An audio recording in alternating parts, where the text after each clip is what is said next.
नमस्कार दर्शकों, मैं हूं ऐश्वर्या कपूर और आप देख रहे हैं मेरे साथ पूछता है भारत। शुरुआत करते हैं ऐश्वर्या के एजेंडा से और जितने कागज हैं मेरे हाथ में उतने ही नाम हैं।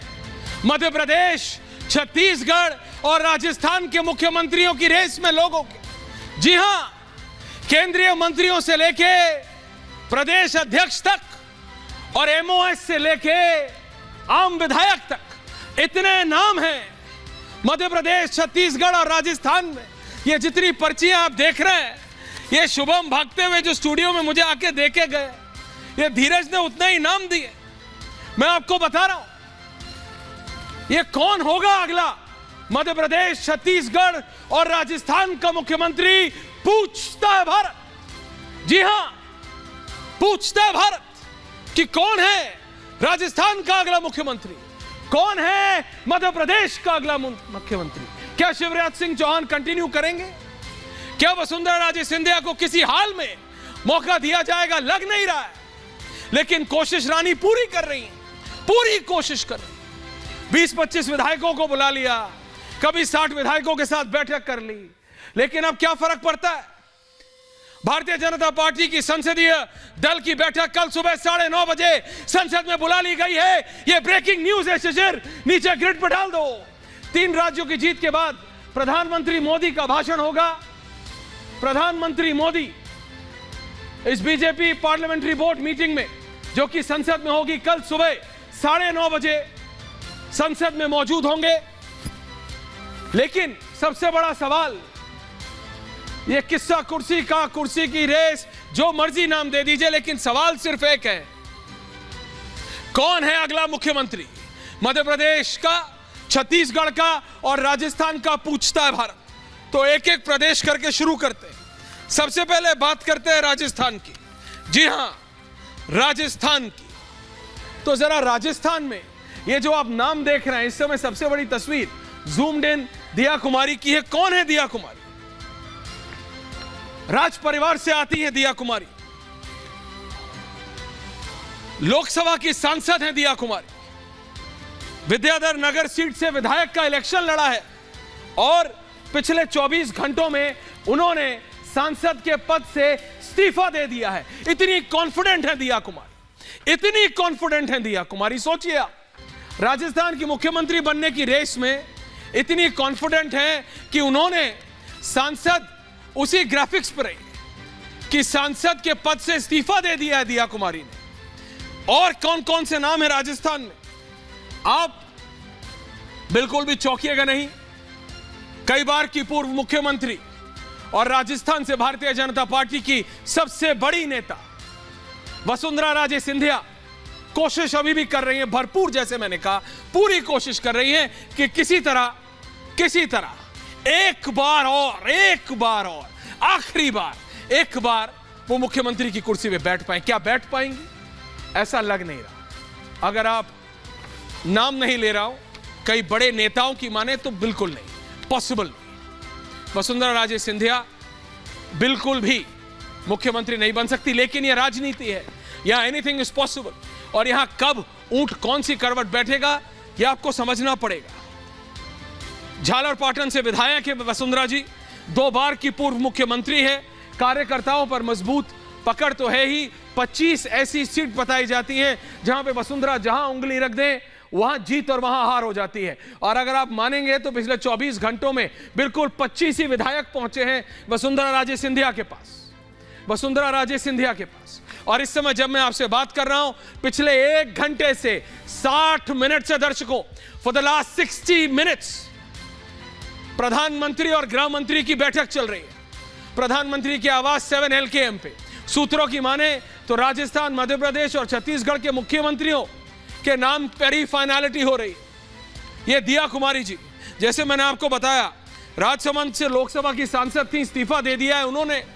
अश्विनी वैष्णव बहुत सीनियर केंद्रीय मंत्री हैं, मोदी सरकार में रेल और टेलीकॉम मंत्री है, बहुत इंपॉर्टेंट, बहुत ज्यादा भरोसा दिखाते हैं प्रधानमंत्री अश्विनी वैष्णव पे, इनका नाम चल रहा है। राजनीति से पहले ये IAS के अधिकारी थे, राजस्थान के पाली के रहने वाले हैं। और वहीं अर्जुन राम मेघवाल एक और बहुत सीनियर मिनिस्टर हैं, लॉ मिनिस्टर हैं आज की तारीख में सरकार में। जब कई मंत्रियों को मौका दिया गया वो उस पर खरे नहीं उतरे, तो अर्जुन राम मेघवाल को मौका दिया गया। इनका भी नाम चल रहा है, लेकिन इनके अलावा जिनका नाम चल रहा है वो दो लोग हैं, एक गजेंद्र सिंह शेखावत, एक और बहुत इंपॉर्टेंट सेंट्रल मिनिस्टर है गजेंद्र सिंह शेखावत। गजेंद्र सिंह शेखावत, अगर तस्वीर है तो चला दीजिए शर्मा, और दूसरा है बाबा बालकनाथ। लेकिन अगर सूत्रों की माने तो गजेंद्र सिंह शेखावत और बाबा बालकनाथ दोनों के नाम पे कांटा लग गया है। ये जो दूसरे नाम, ये जो आया अभी जूमो के, गजेंद्र सिंह शेखावत और बाबा बालकनाथ के नाम पे कांटा इसलिए लग गया है, और एक एक करके मैं आपको बता रहा हूं, क्योंकि गजेंद्र सिंह शेखावत जी के ऊपर अशोक गहलोत की राजस्थान सरकार में कई केसेस हो गए, राजस्थान में कई केसेस हो गए। हालांकि बहुत ज्यादा ट्रस्ट है प्रधानमंत्री का, बहुत ज्यादा ट्रस्ट है, तो क्या गजेंद्र सिंह शेखावत को मौका दिया जाएगा? बाबा बालकनाथ अलवर से लोकसभा के सांसद हैं, तिजारा सीट से विधायक बने, अलवर से इन्होंने रिजाइन करने की इनकी बात आ रही है।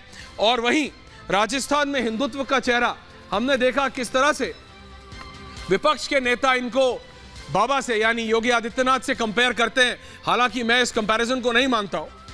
बाबा बालकनाथ बहुत अभी योगी आदित्यनाथ के कंपैरिजन में जूनियर है, लेकिन ऐसा कंपैरिजन विपक्ष ने किया वो बाबा बालकनाथ को नुकसान पहुंचाने, क्योंकि राजनीति में दर्शकों ये बात हमेशा ध्यान रखिएगा, अगर किसी छोटे नेता की तुलना बड़े नेता से कर दो तो उस छोटे नेता का नुकसान हो जाता है। और राजनेता ये भली भांति जानते हैं, चाहे वो बाबा बालकनाथ हो या वो विपक्ष के वो नेता जिन्होंने वो तुलना की, क्योंकि जैसे ही आप तुलना करते हैं योगी आदित्यनाथ जैसे एक नेता से, योगी आदित्यनाथ जैसे एक नेता से, भाई बीजेपी में आप प्रधानमंत्री के बाद आंख बंद करके बात कीजिए, बीजेपी में कौन नेता? अमित शाह, योगी आदित्यनाथ, 2 और 3, ऐसे होता, ऐसे है। तो ऐसे में आप बाबा बालकनाथ की अगर तुलना करेंगे तो नुकसान बाबा बालकनाथ का हो। लेकिन बहरहाल, तो मैं आपको एक बार फिर राजस्थान में से कौन कौन मुख्यमंत्री बन सकता है, क्योंकि डिबेट में मेरे साथ सुधांशु त्रिवेदी जी जुड़ रहे हैं, मैं सीधा सिर्फ 2 और मिनट में जा रहा हूं। वसुंधरा राजे सिंधिया झालरपाटन से विधायक है, 2 बार की मुख्यमंत्री। गजेंद्र सिंह शेखावत मोदी सरकार में जल शक्ति मंत्री है, जोधपुर से लोकसभा के सांसद है, 2019 में वैभव गहलोत को हराया था इन्होंने। बाबा बालकनाथ अलवर से लोकसभा के सांसद हैं, तिजारा सीट से विधायक है, राजस्थान में हिंदुत्व का चेहरा है, देखते हैं इनको बाजी मिलती है कि नहीं। और दिया कुमारी जी, ये सांसद थी, इन्होंने आज ही रिजाइन कर दिया है, इतनी कॉन्फिडेंट है दिया कुमारी जी। विद्याधर नगर सीट से विधायक बनी है, जयपुर के राजघराने से इनका नाता है दिया कुमारी जी का। तो एक रानी को छोड़ के क्या दूसरी रानी से बात हो सकती है? क्या दूसरी रानी को बागडोर संभाली जा सकती है? या फिर अश्विनी वैष्णव जैसा चेहरा, अश्विनी वैष्णव जैसा चेहरा, मोदी सरकार में रेल और टेलीकॉम मंत्री, राजनेता से पहले आईएएस ऑफिसर, वाजपेयी जी की सरकार में भी इनको मौका मिला, और प्रधानमंत्री Modi trust him a lot because he delivers, he delivers. प्रधानमंत्री के वादे पर डिलीवरी करने वाले लोग में से कुछ नेताओं में से अश्विनी वैष्णव का नाम सबसे ऊपर आता है। इसीलिए क्या अश्विनी वैष्णव को राजस्थान जैसा महत्वपूर्ण प्रदेश, और वो भी 2024 से पहले, आप भावनाओं को समझिए, 2024 से पहले जिसको भी मौका दिया जाएगा उस पर प्रधानमंत्री का खुद पर्सनल ट्रस्ट होगा। इसलिए मैं कह रहा हूं बाबा बालकनाथ और गजेंद्र सिंह शेखावत का कहीं ना कहीं कांटा लगता हुआ मुझे दिख रहा है, और मैं एज अ पॉलिटिकल रिपोर्टर कह रहा हूं। लेकिन जब ये कहता हूं तो राजनीति में कुछ भी हो सकता है, इसलिए कह रहा हूं। वसुंधरा राजे सिंधिया ने, जब मैं आपसे बात कर रहा हूं, पिछले 7 मिनट के अंदर उनकी भारतीय जनता पार्टी के राष्ट्रीय अध्यक्ष जगत प्रकाश नड्डा से बात हुई है। वसुंधरा राजे सिंधिया की पिछले 8 मिनट के अंदर बीजेपी के राष्ट्रीय अध्यक्ष जगत प्रकाश नड्डा से बात हुई है, और उसमें उन्होंने कहा है कि मैं पार्टी की I will follow the discipline of the party. Vasundhara Raje Scindia ने जगत प्रकाश नड्डा से कहा है कि मैं जो हाईकमान कहेगा वो मैं सुनूंगी, मैं एक अनुशासित कार्यकर्ता हूं और एक अनुशासित कार्यकर्ता की तरह मैं काम करूंगी। यह अभी कहा है पिछले 8 मिनट के अंदर वसुंधरा राजे सिंधिया ने। यह इसलिए हो रहा है क्योंकि कहीं ना कहीं वसुंधरा राजे सिंधिया को अगर मुख्यमंत्री नहीं बनाया जाता है तो उनको अकोमोडेट कर दिया जा सकता है in the central government as well, यानी केंद्र में उनको मौका दिया जाता है। और अब राजस्थान से चलते हैं मध्य प्रदेश, जहां पे शिवराज सिंह चौहान और प्रधानमंत्री नरेंद्र मोदी, इन दो नेताओं ने, इन दो चेहरों ने बीजेपी को अभूतपूर्व जीत दिलाई। मध्य प्रदेश में बीजेपी के कई नेताओं ने नहीं सोचा, कई नेताओं, कि बीजेपी 150 पार कर जाएगी, 160। 2018 के इलेक्शन में 165 या 166 आए थे, मैं एग्जैक्टली भूल रहा हूं, 65 थे कि 66 थे। 2008 के इलेक्शन में 143 थे, लेकिन 160 पार कर गई बीजेपी। और ये जो आप कुर्सी के चारों ओर विजुअल्स हटा के जरा ग्राफिक्स बड़ा कर दीजिए शर्मा जी, बड़ा कर दीजिए, क्योंकि ये जो कुर्सी के चारों ओर आप देख रहे हैं नेता घूमते हुए, इसमें सबसे प्रबल दावेदार इज द इनकम्बेंट, मतलब sitting chief minister Shivraj Singh Chouhan. और मैं आपको बताता हूं क्यों, क्योंकि शिवराज सिंह चौहान को हटाना बीजेपी के लिए भी बिल्कुल आसान नहीं होगा। जब हम एग्जिट पोल कर रहे थे, यानी रिजल्ट से पहले मैट्राइज के डायरेक्टर है मनोज सिंह, तो मनोज सिंह बार बार बोल रहे थे कि भाई ये लाडली जो स्कीम है, ऐश्वर्या जी आप नहीं समझ रहे हैं, इसमें शिवराज सिंह चौहान की पॉपुलैरिटी बिल्कुल बहुत बढ़ गई है, और 125 130 का नंबर मैट्राइज ने दिया था, जिससे बहुत ज्यादा लाए हैं शिवराज सिंह चौहान। अब ग्राफिक्स रखिए शर्मा में, कुर्सी के चारों ओर वाला ग्राफिक्स रखिए, क्योंकि आपको पता है, मैंने आपसे कहा ग्राफिक्स रखिए, आप फिर तस्वीर पे जा रहे हैं। ग्राफिक्स लाइए, क्योंकि आपको यह समझना पड़ेगा शिवराज सिंह चौहान को हटाना बीजेपी के लिए भी 2024 से पहले इस मैंडेट के बाद बिल्कुल आसान नहीं होगा। आप समझिए, 18 साल का इनकम्बेंट चीफ मिनिस्टर, 18 साल जो एक प्रदेश के मुख्यमंत्री रहे हैं, वो उसके बाद भी ऐसे नंबर्स अगर आपको डिलीवर कर रहे हैं, तो फिर हटाएं कैसे? इसीलिए मैं कह रहा हूं, शिवराज सिंह चौहान को हटाना एक तो बिल्कुल next to impossible type situation हो जाएगी, और अगर कहीं बीजेपी उनको हटाती है और दिल्ली लाती है, और उनको अगर एडजस्ट करती है दिल्ली में, तो उनको एक बहुत महत्वपूर्ण पोजीशन दिल्ली में देनी पड़ेगी, because the man has delivered on the promises of the prime minister. प्रधानमंत्री का चेहरा था, प्रधानमंत्री की पॉपुलैरिटी थी, लेकिन उसको ग्राउंड पे लेके, मैं आपको बता रहा हूं, आप तस्वीरें निकाल लीजिए, एक दिन में 8-8, 9-9 रैली, सिटिंग चीफ मिनिस्टर। कई लोगों ने कहा, और बीजेपी के खुद नेताओं ने कहा कि नहीं, अब मामा का टाइम पूरा हो गया है।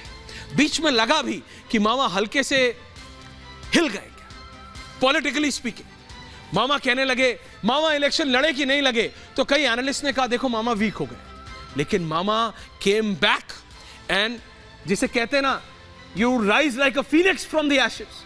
मामा ने वो किया है, शिवराज सिंह चौहान ने वो कर दिखाया है मध्य प्रदेश में बीजेपी के लिए। और ये बीजेपी का आला कमान भी जानता है कि 24 से पहले ऐसे नंबर्स लेके आना मध्य प्रदेश में, now they are literally tension free. 24 में शिवराज सिंह चौहान के चलते और प्रधानमंत्री के सपोर्ट के चलते शिवराज सिंह चौहान को बीजेपी अब कॉन्फिडेंट है 24 के लिए।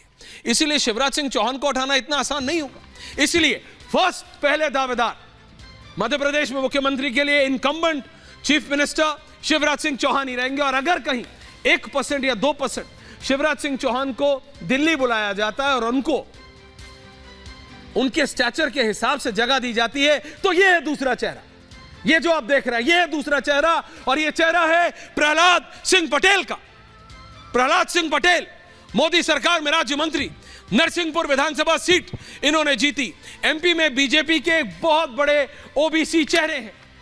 और यह मैं इसलिए बोल रहा हूं क्योंकि आपको याद दिला देता हूं, जब बीजेपी का असंगठित मजदूर संघ के ये अध्यक्ष थे, तो रामलीला मैदान में इन्होंने प्रधानमंत्री मोदी के लिए एक रैली कराई थी।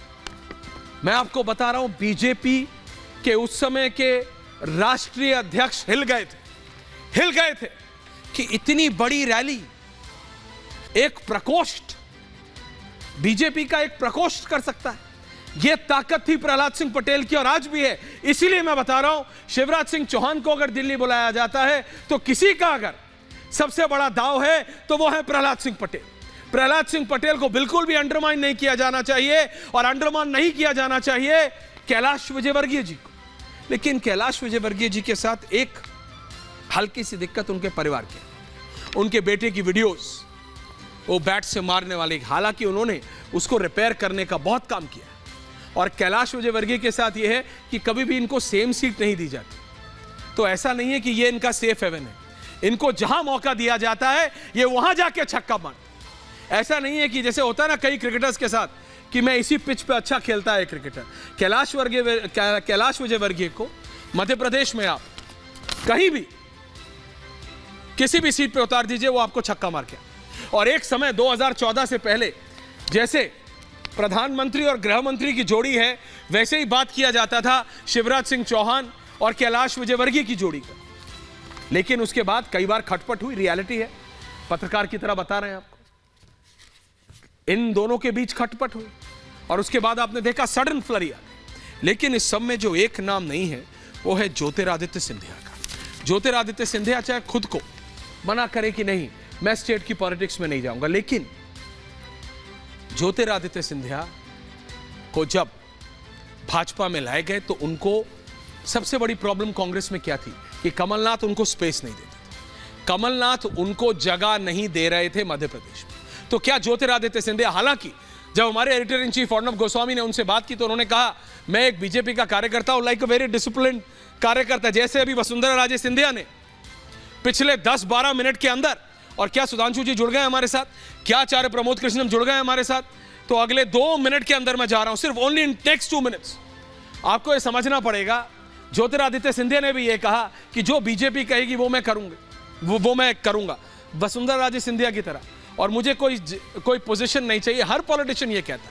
मैं अगर अभी सुधांशु जी से पूछूंगा तो सुधांशु जी भी ये बोलेंगे कि मुझे कुछ नहीं चाहिए, कोई पॉलिटिशियन। और बीजेपी की 2014 के बाद, आप मेरी बात मानिए, एज अ रिपोर्टर बोल रहा हूं, बीजेपी में कोई नेता अब लाइन पार नहीं कर सकता। इसीलिए आप देखेंगे they all try to be humble, they all try to be modest. नहीं, मुझे कुछ नहीं चाहिए, मुझे कुछ नहीं चाहिए। लेकिन भाई है तो सब इंसान, चाहिए तो सबको सब कुछ, ये भी एक रियलिटी है। तो ज्योतिरादित्य सिंधिया चाहे बोले या ना बोले, हमें तो मालूम है ना भाई। सोचिए, जो पीढ़ी दर पीढ़ी कांग्रेस में रहे वो बीजेपी में आए किस लिए? क्योंकि उनको वहां मौका नहीं मिल रहा था। तो क्या वो मौका छोड़ेंगे? बिल्कुल नहीं छोड़ेंगे। और उसी बीच नरेंद्र सिंह तोमर का नाम आता है, केंद्रीय मंत्री है नरेंद्र सिंह तोमर, लेकिन उनके बेटे की कई वीडियोस आई जिसमें करप्शन की बात हो रही। तो क्या ये उनके खिलाफ काम करेगा? क्या बोल रहे? नहीं, इस पे नहीं है। सुधांशु जी, आपसे बात मोदी वर्सेस ऑल पे है, आपसे बात बीजेपी वर्सेस कांग्रेस पे है, आप बिल्कुल भी परेशान ना हो। तो ये जो बात है, ये मैं आपसे यही कह रहा हूं, आपको समझना पड़ेगा कि किस तरीके से मध्य प्रदेश में नरेंद्र सिंह तोमर का नाम भी है, कैलाश विजयवर्गीय का नाम भी है, बीडी शर्मा का नाम भी है, लेकिन शिवराज सिंह चौहान को हटाना बिल्कुल भी आसान नहीं है। और मैं दोबारा दोहरा रहा हूं, बिल्कुल भी आसान नहीं है। उसी के बाद हम बात करेंगे अब छत्तीसगढ़ की। छत्तीसगढ़ पे चलते हैं। छत्तीसगढ़ में आप मेरी बात मानिए, ये नाम शायद आपने सुने भी नहीं होंगे। छत्तीसगढ़ में सबसे प्रबल दावेदार है गोमती साय जी, रेणुका सिंह जी, विष्णुदेव साय और अरुण साव। ये वो नाम है जो शायद आपने सुने हो, शायद आपने ना सुने हो। Raman Singh ji, I feel as a political reporter, he is out of the race. मेरे को ऐसा लगता है, गलत हो सकता हूं, लेकिन जो नाम मैं आपको बता रहा हूं वो है अरुण साव। अरुण साहब बीजेपी के प्रदेश अध्यक्ष हैं, बिलासपुर लोकसभा सीट से सांसद हैं, साहू समाज से आते हैं जो कि ओबीसी में है। नरेंद्र मोदी और अमित शाह के भरोसेमंद बताए जाते हैं, तभी उन्हें प्रदेश अध्यक्ष बनाया गया था। और जो गोमती साय हैं, गोमती साय रायगढ़ से सांसद हैं, 8 बार की विधायक को इन्होंने इस बार हराया है गोमती जी ने, और प्रधानमंत्री मोदी से रिजल्ट के बाद मिल चुकी हैं, इसीलिए इनके नाम के ऊपर बहुत अटकलें लगाई जा रही हैं। तो रेणुका सिंह जी एमओएस हैं प्रधानमंत्री मोदी की सरकार में, और आदिवासी समाज से आती हैं, ये भी एमपी के पद से रिजाइन कर चुकी हैं। और फिर विष्णुदेव साय 2014 में ये नरेंद्र मोदी की कैबिनेट में मंत्री थे, एक बड़े नेता हैं विष्णुदेव साय। क्या इनको मौका मिलेगा? क्योंकि छत्तीसगढ़ बीजेपी के लिए बहुत ज्यादा महत्वपूर्ण है। लेकिन इन सब के चेहरों में, चाहे मैं आपसे बात करूं छत्तीसगढ़ की, चाहे मध्य प्रदेश की, चाहे राजस्थान की, इन तीनों में स्टेट लीडरशिप की जो क्षेत्रीय नेतृत्व है उसकी बहुत लिमिटेड। मैं दोबारा कह रहा हूं, सिवाय मध्य प्रदेश की, जहां पे शिवराज सिंह चौहान अकेले लड़ रहे थे, भाग रहे थे, सारा इलेक्शन प्रधानमंत्री नरेंद्र मोदी के चेहरे पे लड़ा गया है। और ये पूरे विपक्ष को इसी बात से दिक्कत थी। पूरा विपक्ष एक ही सवाल पूछ रहा था कि वसुंधरा राजे कहां है। बीजेपी नहीं पूछ रही थी, कांग्रेस के नेता पूछ रहे थे कि भाई वसुंधरा राजे सिंधिया कहां है, रमन सिंह कहां है। बीजेपी कह रही थी वी विल डिसाइड, हम डिसाइड करेंगे। हमारे पास प्रधानमंत्री जैसा पॉपुलर चेहरा है, हमारे पास नरेंद्र मोदी जैसा ट्रम्प कार्ड है, जिसको हम जब निकालते हैं वो एस करता है। और मध्य प्रदेश के रिजल्ट्स, छत्तीसगढ़ में रिजल्ट्स, राजस्थान में रिजल्ट्स के बाद तो कांग्रेस बोलेगी तो बोलेगी क्या? क्या बोलेगी कि नीतीश कुमार हमारे नेता हैं?